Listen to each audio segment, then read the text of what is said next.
ल आज नातिको ह्यापी बर्थडे है बर्थडे भयो 1 सालको भएको 1 सालको ह्यापी बर्थडे मनाएको सबैजना आउनु भएको छ बाबा मम्मी हुनुहुन्छ है मेरो भान्जी भान्जी अनि सबैजना हुनुहुन्छ मेरो दाइ मेरो भान्जा उहाँ बर्थडेको हजुरबा अनि बर्थडेको हजुरआमा बर्थडेको हजुरआमा बर्थडेको पुसाजु सबैजना हुनुहुन्छ यहाँ है अब बर्थडेका केक काट्दैछु सर भइरहेको छ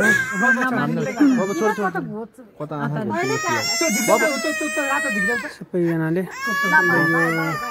लेफ्ट साइड हो है गाइज यहाँ हाम्रो क्याम्प फायर हुँदैछ है अनि खानाको सेट छ अनि यो माथि चाहिँ के हो साराङकोट हो है गाइज त्यो साराङकोट हो साराङकोटको फेदीमा पर्छ यो भकुण्डे भन्ने ठाउँ हो है सबैजना यस्तो छ यहाँ केक काट सुसार भइरहेको छ सबैले मोबाइलको लाइट बाल्यो भने यहाँ बत्ती राम्रा आउँछ कि मेरो त मोबाइल ल म खिच्छु है पहिला